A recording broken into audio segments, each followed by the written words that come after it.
বিসমিল্লাহির রহমানির রহিম। আসসালামু আলাইকুম ভিউয়ার্স, আমি doctor Kazi Mohammad Rakibul Hasan, orthopaedic consultant হিসেবে কর্মরত আছি।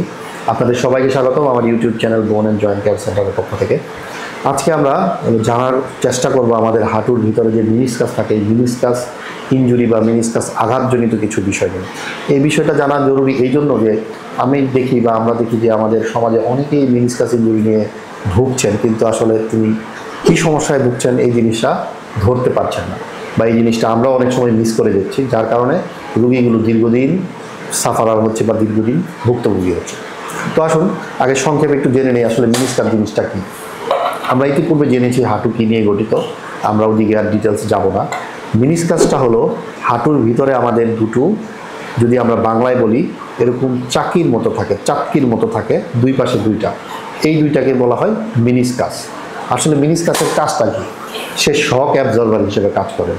মানেটা হলো আমরা যখন দাঁড়াই বা মাথায় কোনো ওজন নেই বা দৌড়াদৌড়ি করি, হাঁটি, তখন আমাদের শরীরে যে ওজনটা যায় হাঁটুর উপরে দুইটা হাড়ের মধ্যে সে ট্রান্সফার করে।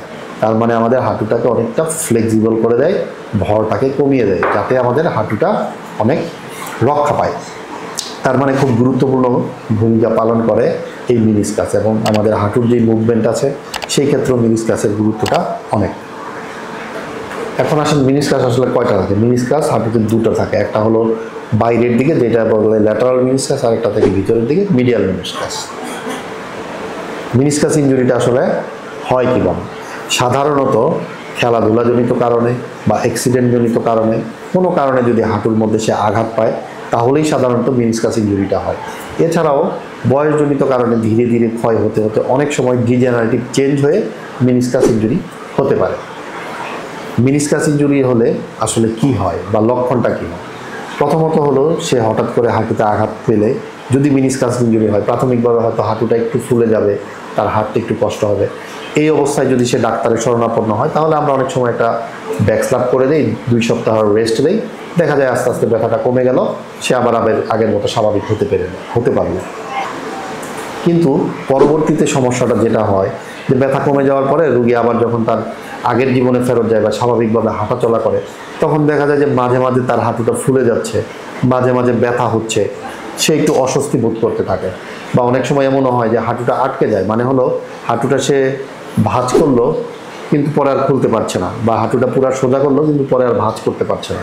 যদি এইরকম লক্ষণগুলো হয় বা এরকম থাকে তাহলে অবশ্যই আপনি একজন অর্থোপেডিক ডাক্তারের শরণাপন্ন হবেন, বিশেষজ্ঞের শরণাপন্ন হবেন, এবং তখন আমরা চিন্তা করব যে আপনার হয়তো বা মিনিসকাস ইনজুরি হতে পারে।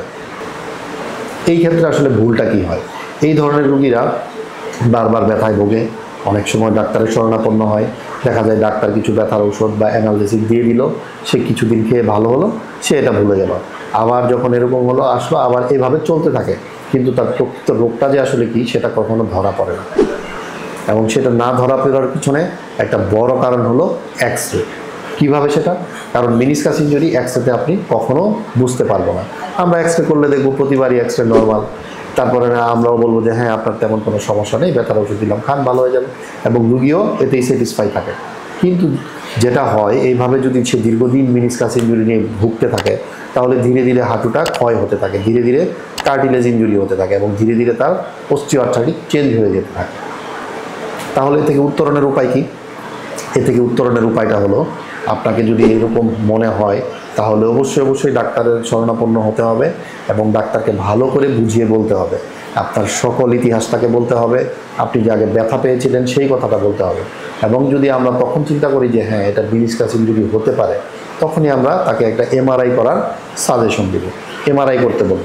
এবং এমআরআই করলে যখন আমাদের ক্লিনিক্যাল ফাইন্ডিংস এবং এমআরআই মিলে যাবে, এবং আমরা আশা করি তখন এমআরআই বুঝতে পারবো যে হ্যাঁ আপনার মিনিসকাসটা ইনজুরি হয়েছে। তাহলে এখন প্রশ্ন হলো, যদি আমার এরকম মিনিসকাস ইনজুরি হয়েই থাকে তাহলে চিকিৎসাটা কী?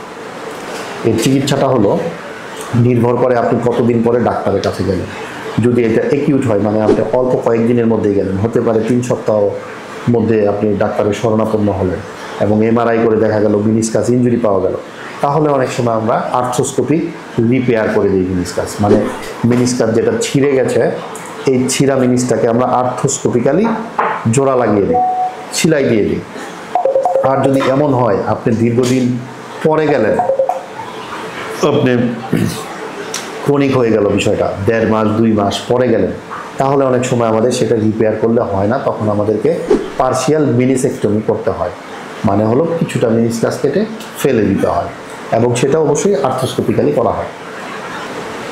এখন অনেকের মনে প্রশ্ন জাগে, এই ধরনের অপারেশন কি বাংলাদেশে হয়?